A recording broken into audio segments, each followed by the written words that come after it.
तो चलिए बात यूपी की सियासत की कर लेते हैं। मिल्कीपुर उपचुनाव में अब गिनती के दिन रह गए। आज गुरुवार को मिल्कीपुर में प्रचार का जबरदस्त वॉर देखने को मिला। बीजेपी और सपा दोनों ने मिल्कीपुर में बड़ा चुनाव प्रचार किया है। किसने क्या कहा, क्या किया, ये सब कुछ इस रिपोर्ट में है।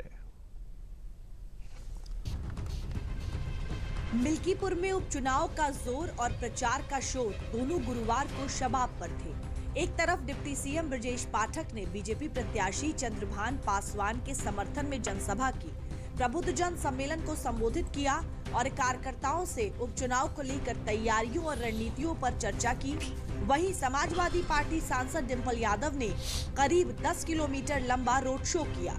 रोड शो में डिंपल यादव के साथ सपा प्रत्याशी अजीत प्रसाद, फैजाबाद सांसद और अजीत प्रसाद के पिता अवधेश प्रसाद भी रोड शो में मौजूद थे।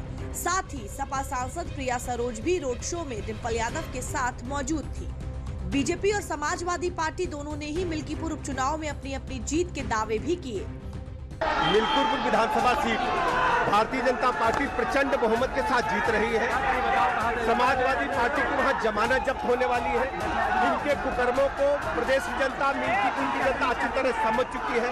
आप देखेंगे जब परिणाम आएगा, भारतीय जनता पार्टी प्रचंड बहुमत के साथ जीत चुकी है। नहीं, बहुत ही चुनाव अच्छा चल रहा है और समाजवादी पार्टी भारी मतों से मिल्कीपुर उपचुनाव जीतने जा रही है। बहुत अच्छी जीत होगी और यह पूरा जो मैसेज आएगा मिल्कीपुर से पूरे प्रदेश और देश को एक मैसेज देने का काम होगा।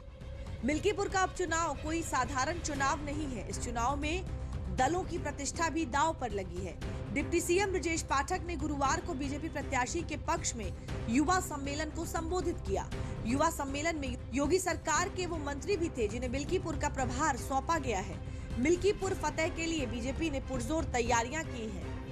सीएम योगी खुद 4 बार मिल्कीपुर का दौरा कर चुके हैं। 6 मंत्री समेत कई वरिष्ठ पदाधिकारी प्रचार के लिए मिल्कीपुर में डेरा डाले हुए हैं। बीजेपी ने 7 मोर्चों पर रणनीति का चक्रव्यूह तैयार किया है, जिसमें युवा, महिला, अनुसूचित जनजाति, अल्पसंख्यक, किसान और अनुसूचित जाति शामिल हैं। मिल्कीपुर का रण जीतने के लिए बीजेपी ने सीएम योगी समेत 7 मंत्री और 40 विधायकों की फौज मैदान में उतारी है। मिल्कीपुर के मैदान में चुनाव के नतीजे जातिगत समीकरण पर सेट होते हैं और जातिगत समीकरणों को साधने के लिए लगभग सभी जाति के मंत्री, विधायक और पदाधिकारियों को चुनावी मैदान में उतारा है। मिल्कीपुर का जातीय समीकरण भी जान लेते हैं। मिल्कीपुर विधानसभा में करीब 3.5 लाख वोटर हैं। इस सीट पर सबसे ज्यादा आबादी दलितों की है। यहाँ करीब पासी और गैर पासी मिलाकर 1.3 लाख से अधिक दलित वोटर हैं। मिल्कीपुर में 65,000 यादव और 35,000 से अधिक मुस्लिम वोटर हैं। वहीं 85,000 से अधिक ब्राह्मण और 30,000 क्षत्रिय वोटर भी हैं। मिल्कीपुर उपचुनाव के लिए वोटिंग का काउंटडाउन शुरू हो गया है। वोटिंग में 6 दिन बाकी हैं।